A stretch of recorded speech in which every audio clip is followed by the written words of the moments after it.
H L മുസ്ലിം ഇവിടെ ഉണ്ടെന്നും സൂക്ഷിക്കണമെന്നും പറഞ്ഞുകൊണ്ടൊരു vigilant ആവാനും അലർട്ട് നോട്ടിഫിക്കേഷൻ തന്നിരിക്കുകയാണ് ആരിഫ് KUNNM. എനിക്കത് കണ്ടപ്പോൾ സങ്കടം തോന്നി. എച്ച് മുസ്ലിം ഉള്ളത് കാരണം ഇവിടെ മുസ്ലിങ്ങളെല്ലാം പേടിക്കണം അല്ലയോ? എച്ചിലുകൾ കുറേ ദിവസമായിട്ട് കിടന്ന് തള്ള തറക്കുന്നുണ്ട് ആനക്കോന ചേനയെന്ന്. എച്ച് എൽ മുസ്ലിമുകൾ സോഷ്യൽ റിഫോർമേഷന് വേണ്ടി ഇറങ്ങി നിൽക്കുന്ന നവോത്ഥാന നായകന്മാരായിട്ട് നമ്മൾ അവരെ എടുത്ത് ഉപഗ്രഹത്തിൽ കൊണ്ടിരുത്തണമെന്നാണ് എനിക്ക് പറയാനുള്ളത്. ഇപ്പോൾ ഇട്ട ഒരു വീഡിയോ കണ്ടപ്പോൾ ഒരു പോസ്റ്റ് കണ്ടപ്പോൾ ചിരിക്കാൻ തോന്നി. എന്നാൽ നമുക്ക് രണ്ടുപേർക്കും കൂടെ ഒന്ന് ഡിബേറ്റിന് ഇരുന്നാലോ എന്ന് ചോദിച്ചാൽ അവൻ എൻ്റെ ഫോൺ എടുക്കത്തില്ല, എന്നെ ഡിബേറ്റിന് വിളിക്കുകയില്ല കോരങ്ങാൻ. അതുപോട്ടെ, ആരിഫ് KUNNM പറഞ്ഞ ഒരു പോസ്റ്റാണ് നമ്മളുടെ ഇന്നത്തെ വീഡിയോയുടെ ആധാരം. നിങ്ങൾ ഈ പോസ്റ്റിൽ കാണുന്ന ഈ പിക്ചറിൽ കാണുന്ന ഈ പോസ്റ്റ് അബ്ദുള്ള ബാസിലിട്ട ഒരു പോസ്റ്റിനെ അധിഷ്ഠിതപ്പെടുത്തി പുള്ളി നടത്തിയ ഒരു സ്റ്റേറ്റ്മെൻറ്റാണ്. ഭയങ്കര സ്റ്റേറ്റ്മെൻറ്റാണ്. ഈ സ്റ്റേറ്റ്മെൻറ്റിൻ്റെ പ്രകാരം പണ്ട് കാലഘട്ടങ്ങളിലെ ഡ്രസ് കോഡ്, അതായത് I recognise you O wife of Muhammad, Umar റളിയല്ലാഹു ആണ് ഇവർക്ക് ഈ ഡ്രസ് കോഡ് നിശ്ചയിച്ചു കൊടുത്തതെന്നാണ് പറയണത്. അതായത് അപ്പിയിടാനും മൂത്രമൊഴിക്കാനും രാത്രി കാലഘട്ടങ്ങളിൽ പുറത്തേക്ക് പോകുന്ന പെണ്ണുങ്ങൾക്ക് നിഷ്കർഷിച്ചു കൊടുത്ത വസ്ത്രമാണ് ഭർദ എന്നതാണ് അവൻ ഉദ്ദേശിച്ചുകൊണ്ട് വരുന്നത്. വെരി ഗ്രേറ്റ് തിങ് ആണ്. പ്രൊഡ്യൂസേഴ്സ് അസോസിയേഷനിലെ തുറിച്ച നോട്ടങ്ങളോട് നട്ടല് നിവർത്തി ഹിജാബ് കൊണ്ട് നോ പറഞ്ഞ സാന്ദ്രയ്ക്ക് ഐക്യദാർഢ്യം. ജീവിതം മുഴുവൻ കാമകണ്ണുകളോട് നോ പറയുന്ന ഹിജാബികളെ നിങ്ങൾക്ക് അഭിവാദ്യങ്ങൾ. അതായത് ഇപ്പോൾ അബ്ദുള്ള ബാസിൽ എന്ന് പറഞ്ഞാൽ പൂർണ്ണമായും ഒരു മത വിശ്വാസിയാണ്. അപ്പോൾ മതവിശ്വാസിയുടെ അയാളുടെ ഒരു അഭിപ്രായത്തിൽ ഇങ്ങനെ ഒരു കാറ്റഗറി ഉള്ളത് നല്ലതാണ് എന്നുള്ളതാണ്. ഇപ്പോൾ പൊതുസമൂഹത്തിൽ ഇപ്പോഴത്തെ ഒരു നവോത്ഥാന കാലഘട്ടത്തിൽ അതൊക്കെ ചോദിച്ചു കഴിഞ്ഞാൽ ഞാനല്ല എന്ന് പറയും. കാരണം വസ്ത്രം പെണ്ണിനെ നിജപ്പെടുത്തേണ്ട ഒരു അവസ്ഥയിൽ ഇന്നത്തെ കാലഘട്ടമില്ല. ആണുങ്ങൾക്ക് കണ്ണുകൾക്കാണ് ഹിജാബ് പറഞ്ഞിട്ടുള്ളത്. ഞാൻ മനസ്സിലാക്കിയ ഒരു കാര്യമാണ്. പക്ഷേ ഇന്നത്തെ സാഹചര്യം, ഇപ്പോൾ ഗോവിന്ദച്ചാമിമാർ ചുറ്റുമുള്ള ഒരു സാഹചര്യത്തിൽ വസ്ത്രം കൊണ്ടെങ്കിലും നമ്മളെ സെക്യൂർ ചെയ്യുന്നത് നല്ലത് തന്നെയാണ്, തർക്കമില്ല.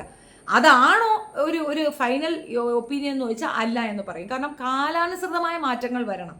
ആൺ മേൽക്കോയ്മ ഉണ്ടായിരുന്ന ഒരു സാഹചര്യത്തിൽ സ്ത്രീകൾ നേരിട്ടിരുന്ന ഒരു സുരക്ഷിതത്വം ഇല്ലായ്മയ്ക്ക് എഗൻസ്റ്റ് ആയിട്ട് എല്ലാ കമ്മ്യൂണിറ്റിയും ഈ ഒരു വിഷയം പറഞ്ഞിരുന്നു, മുൻപോട്ട് വെച്ചിരുന്നു. അതിൽ ഹിന്ദു മതമുണ്ട്, ക്രൈസ്തവ മതമുണ്ട്, ഇസ്ലാം മതവുമുണ്ട്. നിങ്ങൾ കണ്ടില്ലേ കന്യാമറിയത്തിൻ്റെ തലയിലിട്ടിരിക്കുന്ന തട്ടം നിങ്ങൾ കണ്ടില്ലേ, അവരുടെ വസ്ത്രം നിങ്ങൾ കണ്ടില്ലേ, അതേ സെയിം വസ്ത്രമാണ് കന്യാസ്ത്രീമാരിടുന്നത്. അതേപോലെ ഹിന്ദു കമ്മ്യൂണിറ്റിയുടെ കാര്യം ഞാൻ പറയാം. വൈഷ്ണോയി കമ്മ്യൂണിറ്റി ഉണ്ട്, അവർ മുഖം പോലും പുറത്ത് കാണിക്കത്തില്ല. അമ്മ അതിൽ തലയിൽ കൂടി ഒരു തുണി ഇട്ടുകൊണ്ടാണ് അവർ നടക്കുന്നത്. അതൊന്ന്. ഹിന്ദു കമ്മ്യൂണിറ്റി അറിയണമെങ്കിൽ UP-യിലേക്ക് പോകണം. ഉത്തർപ്രദേശിലൊരു മലയാളി പെൺകുട്ടി ഒരു വ്ളോഗ് ചെയ്യുന്നുണ്ട്. അതിനകത്ത് വ്യക്തമായി പറയുന്നുണ്ട് തലയിൽ തട്ടമിടാതെ പുറത്തിറങ്ങി കഴിഞ്ഞാൽ ശിക്ഷയാണെന്ന്. അത് ഹിന്ദു കമ്മ്യൂണിറ്റിയാണ്, എന്നിട്ടും അത് ചെയ്യുന്നുണ്ട്. അപ്പം സ്ത്രീകൾക്ക് തട്ടം അല്ലെങ്കിൽ സ്ത്രീകളെ ഡ്രസ്സ് കൊണ്ട് പൊതിയണമെന്ന് നിഷ്കർഷിക്കുന്നതിൻ്റെ കാരണം ആക്രമിക്കപ്പെടാൻ ഏറ്റവും ചാൻസ് ഉള്ളത് ഈ പറയുന്ന പെൺകുട്ടികളാണ്, പെണ്ണുങ്ങളാണ്. അപ്പോൾ സ്ത്രീകൾ അവരെ പ്രൊട്ടക്റ്റ് ചെയ്യാൻ വേണ്ടിയിട്ട് വസ്ത്രം കൊണ്ട് സ്വയം മറച്ചുകൊണ്ട് നടക്കുക എന്നൊരു ടൈം എല്ലാ കമ്മ്യൂണിറ്റിയിലുമുണ്ട്.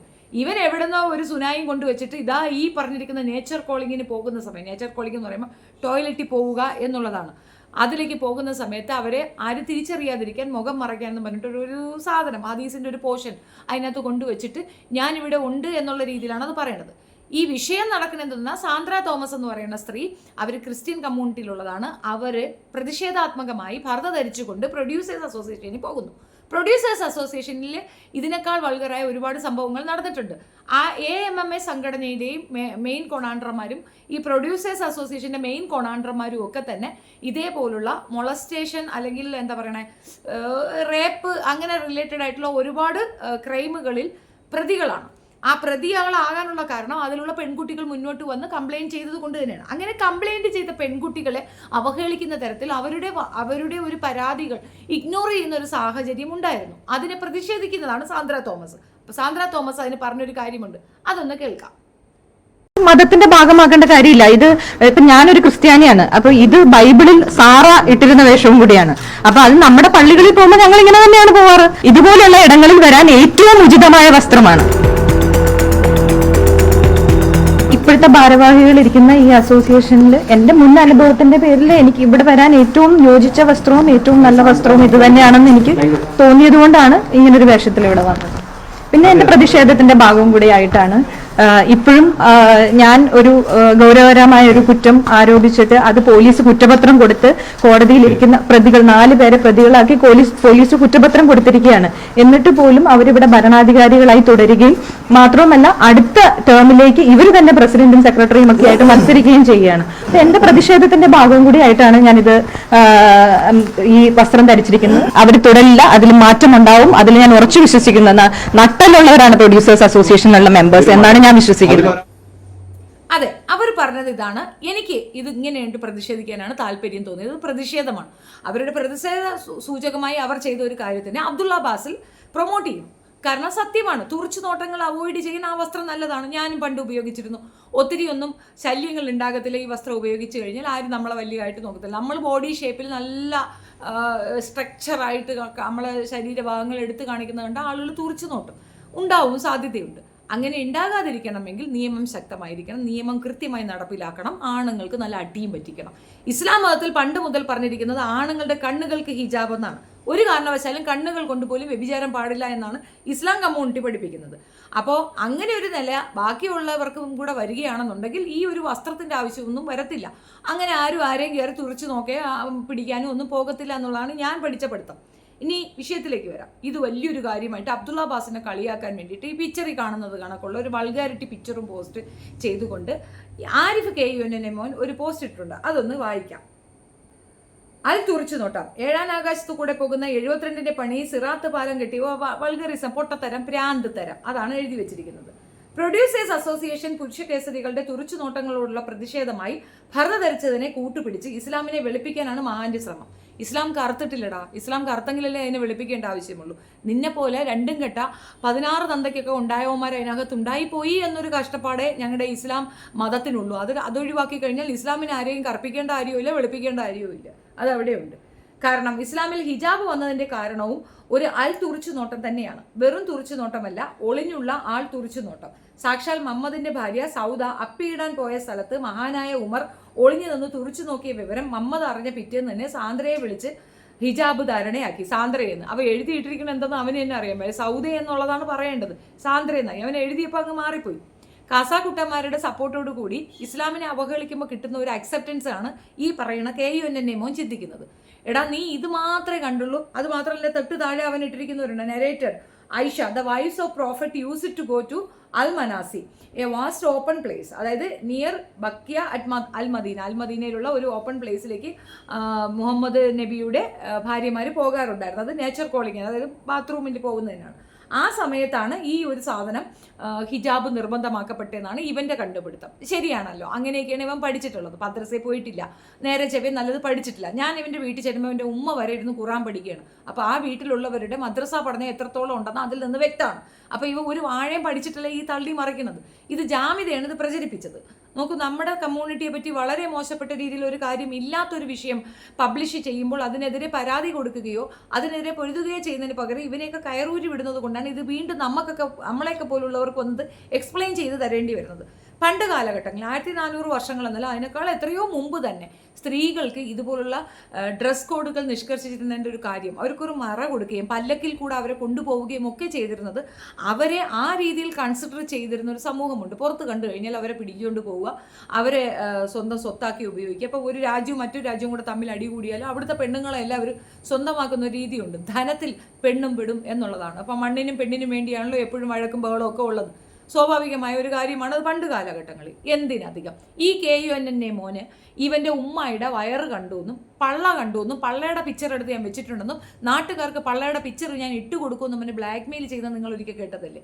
1400 വർഷങ്ങൾക്ക് മുമ്പുള്ള സ്ത്രീകളുടെ വസ്ത്രധാരണവും അവർ പോയത് നേച്ചർ കാളിങ്ങിനാണെന്നും ഒക്കെ ഇവൻ കൺക്ലൂഡ് ചെയ്യുന്ന ഇവൻ്റെ അടുത്ത് ഇവൻ്റെ വീട്ടിലെ പെണ്ണുങ്ങൾ പർദ്ദ ഇട്ടത് ഇവൻ്റെ കണ്ണിൻ്റെ തുറിച്ചുകൂട്ടം കൊണ്ടായിരിക്കും അല്ലേ? അത് സത്യവുമാണല്ലോ. അവൻ തന്നെ പറയുന്നുണ്ടല്ലോ, നിൻ്റെ ഉമ്മായുടെ എൻ്റെ ഉമ്മായുടെ പള്ള ഞാൻ കണ്ടിട്ടുണ്ട്, അത് നോക്കി ഞാൻ വെള്ളം ഇറക്കിയിട്ടുണ്ട്, ഞാനത് പബ്ലിക്കിൽ ഇട്ട് കൊടുക്കും, നീ എനിക്കെതിരെ എന്തെങ്കിലും പറഞ്ഞാൽ. പെറ്റ തള്ളയോട് പറയുന്നതാണ്. ആ പള്ളയെ തന്നെയാണ് നീ കിടന്നത്, അവിടെ കിടന്നാണ് നിനക്ക് ശ്വാസം കിട്ടിയത്.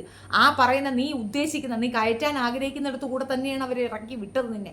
ഈ ലോകം നീ കണ്ടത് അതുവഴിയാണ്. പ്രാണവേദനയെ വലിഞ്ഞു മുറുകി സർവ്വനരമ്പുകളും പൊട്ടി മാറി അതിൽ കൂടെ താഴേക്ക് വന്നവനാണ് നീ. അവിടെ മൂത്രമൊഴുപ്പ് മാത്രമല്ല, ബാക്കിയുള്ളതിനും ഒക്കെ അവരങ്ങനെ ചെയ്തിട്ടുണ്ടെങ്കിൽ ആ രീതിയിൽ തന്നെയാണ് നീ പുറത്തേക്ക് വന്നത്.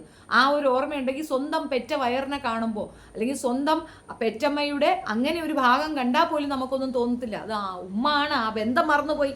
അത് വെച്ച് സംസാരിച്ച ഇവൻ സ്വന്തം മകനിൽ നിന്ന് പോലും ഒരു അമ്മയ്ക്ക് രക്ഷപ്പെടാൻ പറ്റാത്തൊരു സാഹചര്യം ഇന്ന് 2025 പോലും ഉണ്ടെങ്കിൽ, 1400 വർഷങ്ങൾക്ക് മുമ്പുള്ള കാര്യം പറയണോ? ഈ വിഭാഗത്തിൽ എല്ലാ വിഭാഗത്തിലുമുള്ള ഒരു കാര്യമാണ് ഇത്. തലയിൽ തട്ടം അല്ലെങ്കിൽ പെണ്ണുങ്ങൾക്ക് വേണ്ടിയിട്ട് ഒരു ഡ്രസ് കോഡ് നിശ്ചയിച്ചു കൊടുത്തിരിക്കുന്നത്. അത് സ്വാഭാവികമാണ്, എല്ലാ കമ്മ്യൂണിറ്റിയിലുമുണ്ട്. പലരും ഇത് വിട്ടു നിൽക്കുന്നു. അതിൻ്റെ കാരണം കാലാനുസൃതമായ മാറ്റങ്ങൾ ആളുകൾക്ക് വന്നിട്ടുണ്ട്. ഇപ്പം ദുബായിലൊക്കെ പോയി കഴിഞ്ഞാൽ അവിടെ ഹിജാബ് ഇട്ടില്ലെന്നോ അവിടെ ബിക്കിനി ഇട്ടുകൊണ്ട് പോയാൽ പോലും ഒരുത്തനും നോക്കൂല. നോക്കിയാൽ അവനെ പിടിച്ചു പൊട്ടിക്കും. വേറെ ഒരു ഇതുമില്ല. പെണ്ണ് പറഞ്ഞാൽ മതി. പെണ്ണ് പറയണതേ എന്നെ അവൻ നോക്കി. ഇത്ര മിനിറ്റിൽ ഇത്ര സെക്കൻഡിൽ കൂടുതൽ നിന്നെ സ്റ്റെയർ ചെയ്തിട്ടുണ്ടെങ്കിൽ അവനെ പിടിച്ച് നാട് കടത്തുന്ന ഒരു പരിപാടി ദുബായിക്ക് ഇപ്പോഴും ഉണ്ട്. അത് കൂടുതൽ ഔട്ട്സൈഡേഴ്സ് താമസിക്കുന്നത് കൊണ്ടാണ്. ഇനി അവിടെ ഉള്ളവരാണെങ്കിൽ തക്കതായ പ്രതിഫലം കിട്ടും. എങ്ങനെ? നല്ല പണിഷ്മെന്റ് കൊടുക്കുക. അത് നിയമം ശക്തമായതുകൊണ്ട് അവിടെയുള്ള പെണ്ണുങ്ങൾക്ക് രാത്രി സഞ്ചാരം കുഴപ്പമില്ല, ഡ്രസ്സിൽ അല്പം കുറഞ്ഞാൽ കുഴപ്പമില്ല, ഒരു പ്രോബ്ലവുമില്ല. അവർക്ക് നിഷ്കർഷിച്ച് കൊടുക്കുന്നില്ല. എന്തുകൊണ്ടാണ്? നിയമം ശക്തമാണ്. അങ്ങനെ ഒരു നിയമം നമ്മുടെ നാട്ടിൽ വരികയാണെങ്കിൽ ഇത് എടുത്തു കളയപ്പെടും. ആ കാലഘട്ടത്തിൽ ഏറ്റവും സാംസ്കാരികപരമായ ഉന്നതിയിൽ ചിന്താധാര ഉണ്ടായിരുന്ന ഒരു കമ്മ്യൂണിറ്റിയാണ് ഇസ്ലാം എന്നുള്ളൊരു തെളിവാണ് ഹിജാബ് പോലുള്ള വസ്ത്രധാരണം പെണ്ണുങ്ങൾക്ക് നിഷ്കർഷിച്ചു കൊടുത്തത്. അവർ പ്രൊട്ടക്റ്റ് ചെയ്യപ്പെടേണ്ടവരാണെന്നുള്ളതിൻ്റെ പൂർണ്ണ ബോധ്യമുള്ളത് കൊണ്ട് തന്നെയാണ് അവരുടെ പ്രൊട്ടക്ഷനെ മുൻനിർത്തിക്കൊണ്ട് ഇങ്ങനെ ഒരു കാര്യം സാധിച്ചു കൊടുത്തിട്ടുള്ളത്. ആ കാലഘട്ടത്തിൽ പോലും ഇങ്ങനെയായിരുന്നു അവർ ചിന്തിച്ചിട്ടുണ്ടെന്നൊന്ന് ആലോചിച്ച് നോക്കുക. അത് പോട്ടെ, ഇന്നത്തെ കാലഘട്ടത്തിൽ പോലും മോചനം കിട്ടിയിട്ടുണ്ടോ പെണ്ണുങ്ങൾക്ക്? ഇവൻ പെറ്റ തള്ളയെക്കുറിച്ച് ചിന്തിച്ചത് അതായിരുന്നില്ലേ? ഇവൻ എന്ത് അധികാരമാണ് ഇത്തരത്തിലുള്ള തോന്നിവാസം പറയാൻ? അബ്ദുള്ള CPയുടെ പിറകെ പോയിട്ടുണ്ട്. എന്താണെന്നറിയാമോ? പുള്ളി അത് കൃത്യമായി വിശകലനം ചെയ്ത് കൃത്യമായ ആയത്ത് സൂറ വെച്ചിട്ട് ഇവനെ ഖണ്ഡിക്കുന്നുണ്ട്. ഇവന്റെ ഏറ്റവും വലിയ ശത്രുവായിട്ട് പുള്ളി നിൽക്കുന്നുണ്ട്. അദ്ദേഹം പറഞ്ഞത് എത്ര കൃത്യമാണ്. സാന്ദ്ര തോമസിന്റെ പ്രതികാര നടപടി അല്ലെങ്കിൽ പ്രതിഷേധ നടപടി എത്ര കറക്റ്റാണ്. അവർ കൊടുത്ത പരാതികളിൽ ഇവിടെ ആക്ഷൻ ഉണ്ടോ? അവരെ ഉപദ്രവിച്ചിട്ടുണ്ടല്ലോ. ഈ പ്രൊഡ്യൂസേഴ്സ് അസോസിയേഷനിലുള്ള എത്രയോ പേര് ഉപദ്രവിച്ചിട്ടുണ്ടല്ലോ. സെക്ഷുവലി ഹരാസ് ചെയ്യപ്പെട്ട പെൺകുട്ടികൾ കൊടുത്ത പരാതി എന്തായി? എല്ലാം വെള്ളത്തിൽ വരച്ച വരെയായില്ലേ? പ്രതിഷേധം അവർക്ക് അങ്ങനെയാണ് കാണിക്കാൻ തോന്നിയത്. അവർ മുസ്ലിമിന്റെ കാര്യം പറയുന്നില്ല. അവർ പറഞ്ഞ സ്റ്റേറ്റ്മെന്റിൽ അവർ വ്യക്തമായി പറഞ്ഞു, ഞാൻ ഒരു ക്രിസ്ത്യൻ കമ്മ്യൂണിറ്റിയിലുള്ളതാണ്, എൻ്റെ വിഭാഗത്തിലുള്ള ബൈബിളിലുള്ള ഒരു വചനം അല്ലെങ്കിൽ ബൈബിളിലുള്ള ഒരു ക്യാരക്ടർ സാറ അവർ ധരിച്ചിരുന്ന വസ്ത്രമാണെന്ന് പറയുന്നുണ്ട്. ഇതിലെവിടെയാണ് ഈ KUNNA മോനിക്ക് ഇത് ഇസ്ലാമിൻ്റെതായിട്ട് തോന്നിയത്? അബ്ദുള്ള പറഞ്ഞത് കൊണ്ട് മാത്രമാണോ? അബ്ദുള്ളയ്ക്ക് അത് പ്രൗഡ് മൊമെന്റ് തന്നെയാണ്. അബ്ദുള്ളയ്ക്കെന്ന് മാത്രമല്ല, ആ വസ്ത്രം ധരിച്ചുകൊണ്ട് നടക്കുന്ന സ്ത്രീകൾക്കൊക്കെ അത് പ്രൗഡ് മൊമെന്റ് തന്നെയാണ്. കാരണം അവരെ പല രീതിയിൽ അവഹേളിക്കുന്ന ഒരു അവസരം ഉണ്ടായിട്ടുണ്ട്. പേഴ്സണലി എന്നോട് ചോദിക്കുകയാണെങ്കിൽ ഞാൻ അങ്ങനെ വസ്ത്രം ധരിച്ചുകൊണ്ട് നടക്കാൻ ആഗ്രഹിക്കുന്ന വ്യക്തിയല്ല. തലയിൽ തട്ടം ഓക്കെ, അതിനപ്പുറം മൊത്തം മൂടി മറച്ചുകൊണ്ട് നടക്കുന്ന ഒരു സ്വഭാവം, എൻ്റെ ഐഡൻറ്റിറ്റി നശിപ്പിച്ചുകൊണ്ട് നടക്കുന്നത് എനിക്ക് ഇഷ്ടമില്ലാത്തൊരു കാര്യമാണ്. എൻ്റെ ഐഡൻറ്റിറ്റിക്ക് എഗൻസ്റ്റ് ആയിട്ട് അല്ലെങ്കിൽ ഞാൻ നടന്നു പോകുമ്പോൾ എന്നെ തുറച്ച് നോക്കുകയോ എന്നെ മറ്റൊരു രീതിയിൽ കൺസിഡറേഷനിൽ സംസാരിക്കുകയോ ചെയ്താൽ അടിച്ച് ചെപ്പ വളക്കുന്നതിനപ്പുറം അത് മറച്ചുകൊണ്ട് നടക്കണമെന്നൊരു കൺസെപ്റ്റ് എനിക്കില്ല. ഞാൻ ആധുനിക കാലഘട്ടത്തിൽ ജീവിക്കുന്ന വ്യക്തിയാണ്. അതുകൊണ്ട് തന്നെയാണ് ഞാൻ അങ്ങനെ പറയുന്നത്. പക്ഷെ അങ്ങനെ ചെയ്യുന്നവർ മോശമാണെന്നും എനിക്ക് അഭിപ്രായമില്ല. അതുകൊണ്ട് അതും ഞാൻ ചേർത്ത് നിർത്തുന്നു എന്നുള്ളതേ ഉള്ളൂ. അവരുടെ അഭിപ്രായം അത് കൃത്യമാണ്. അങ്ങനെ ജീവിക്കുന്ന പെണ്ണുങ്ങൾക്ക് ഇത്തരത്തിലുള്ള ഹറാസ്മെന്റ് വളരെ കുറഞ്ഞിരിക്കുന്നു അവരുടെ തന്നെ എക്സ്പീരിയൻസ് ആണ്. അപ്പോൾ അതൊരു നല്ല കാര്യമല്ലേ? അത് ഫോളോ ചെയ്യുന്നവർ ഫോളോ ചെയ്തോട്ടെ. പക്ഷേ എത്ര കാലം പെണ്ണുങ്ങൾ അങ്ങനെ തിങ്ങി ഞെരുങ്ങി കിടക്കണം? നമ്മുടെ കാലാവസ്ഥയും കൂടെ നമ്മൾ മാനേജ് ചെയ്യണം. നമ്മുടെ കാലാവസ്ഥയ്ക്ക് ഇപ്പോൾ ചൂട് കാലഘട്ടത്തിൽ മൂടി പൊതിഞ്ഞ് കറുത്ത വസ്ത്രം ഇട്ടുകൊണ്ട് പോയാൽ അത് ഏറ്റവും വലിയ നമ്മളെ ശരീരത്തിന് നമ്മൾ തോൽപ്പിക്കുന്നതിന് തുല്യമാണ്. അപ്പോൾ നമുക്ക് ഫ്രീഡം കിട്ടണം. ആ സ്വാതന്ത്ര്യം കിട്ടാൻ എന്ത് ചെയ്യണം? ഇവർക്ക് വിവേകമുണ്ടാകണം. തുറിച്ചു നോട്ടക്കാർക്ക് വിവേകമുണ്ടാക്കി കൊടുക്കണം. ആ വിവേകത്തിന് താമസം എടുക്കുമെന്നുള്ളത് കൊണ്ടാണ് അക്കാലഘട്ടത്തിൽ മുഹമ്മദ് നബി അങ്ങനെയൊന്ന് നിഷ്കർഷിച്ചിട്ടുണ്ടാവുക. അതെടുത്ത് വെച്ച് അപ്പി വസ്ത്രം എന്ന് പറയാൻ ഇവൻ സ്വന്തം പെറ്റമ്മയുടെ വയറ് നോക്കി വെള്ളം കളഞ്ഞ മോനാണ്. ഇവൻ എന്ത് അധികാരം അതിനെപ്പറ്റി വിമർശിക്കാൻ? അക്കാലഘട്ടത്തിൽ അങ്ങനെയൊന്നും ആണെങ്കിൽ തന്നെ വെച്ചുകൊള്ളൂ. നീ ആണെങ്കിൽ തന്നെ വെച്ചുകൊള്ളൂ. അതിലെന്താ തെറ്റിരിക്കുന്നേ? നീ ഈ കാലഘട്ടത്തിൽ, ഈ നൂതന യുഗത്തിൽ, ഈ 2025 പോലും നിന്റെ ഉമ്മയുടെ പെറ്റ ആ വയറ് നോക്കി നീ വെള്ളമിറക്കിയെന്നും നാട്ടുകാർക്ക് അത് ഞാൻ കാണിച്ചു കൊടുത്ത് നാട്ടുകാർക്ക് വെള്ളം കളയാനുള്ള വകുപ്പാക്കി കൊടുക്കുമെന്ന് വെല്ലുവിളിക്കുന്ന നിന്നെ പോലുള്ള നരാധമന്മാരുള്ളെടുത്ത് അത് സ്വാഭാവികമായിട്ട് എടുത്താൽ പോരെടാ. പോട്ടുതലയാ, പേട്ടുതലയാ, നാണയില്ലടാ. പിന്നെന്താ താഴത്തെ ഒരു ഫൈനൽ വേർഡ് എന്താണെന്ന് വെച്ചാൽ ഇവിടെ എച്ച് മുസ്ലിമുകളുണ്ടെന്ന്. ഇവിടെ എച്ചിൽ മുസ്ലിമുകൾ ഉള്ളത് കൊണ്ട് തന്നെ ഇസ്ലാം എത്രത്തോളം പ്രഷ്യസ് ആണെന്നും അതാ എഴുതിയിരിക്കുന്നതാണ്. ഇവിടെ എമുക്കൾ ഉണ്ട് എന്ന കാര്യം ഓർക്കുക. അയ്യോ എന്തൊരു അഭിമാനമാണെന്നറിയാമോ എരുമകൾ ഉണ്ടെന്ന് സ്വയം അഭിമാനിക്കാൻ. ഇല്ലെങ്കിൽ മമ്മദ് ആ ശവക്കുഴിയിൽ വീണ് വീണ്ടും തുമ്മി മയ്യത്താകും. നീ കാരണം നിന്റെ തന്തയും തള്ള 24 മണിക്കൂറും തുമ്മിയാണ്. അത് നീ അറിഞ്ഞില്ല. ഇപ്പം തന്നെ ഞാൻ പറഞ്ഞതനുസരിച്ചിട്ട് തള്ള തുമ്മി ഒരു വഴിയായിട്ടുണ്ടാവും. തന്തിയെ അതിനെക്കാട്ടിയും തുമ്മി വഴിയാണ്. നീ വിചാരിക്കുക അവിടെ തിരുവോത്തിരിക്കുന്ന നിന്റെ ഉമ്മായും പാപ്പായെന്ന് നീ വിശ്വസിക്കുന്ന അവരല്ലടാ. നിന്റെ ഉമ്മ അന്നും പറഞ്ഞു ആശുപത്രി വെച്ചങ്ങണ്ട മാറിയെടുത്തതാണ്. 16 പേർക്കുണ്ടായതാണെന്നുള്ളത് നിന്റെ ക്യാരക്ടർ കൊണ്ട് തെളിവാണ്. ആ തന്തയ്ക്കും തള്ളയ്ക്കും ഉണ്ടായതല്ല എന്ന് അവർ എന്നെ ബോധ്യപ്പെടുത്തുന്നു. അബദ്ധത്തിൽ നിന്നെ എങ്ങാണ്ട് എടുത്ത് വളർത്തി. അതുകൊണ്ടാണല്ലോ ആ പെറ്റ തള്ളയുടെ വയറ് നോക്കിയിട്ട് നീ വേറെന്തോ സംഭവമാണെന്ന് ചിന്തിച്ചത്. അങ്ങനെ ചിന്തിക്കുന്ന നിനക്ക് ഈ ഒരു മതവിഭാഗത്തിനെയോ മതവിശ്വാസത്തിനെയോ കളിയാക്കാൻ എന്തർഹതയാണുള്ളതെന്നാണ് എൻ്റെ ചോദ്യം. നിങ്ങളുടെ അഭിപ്രായം കമൻറ്റിൽ രേഖപ്പെടുത്തുക. വീഡിയോ ഇഷ്ടപ്പെടുകയാണെങ്കിൽ like, share and subscribe my channel. Thank you.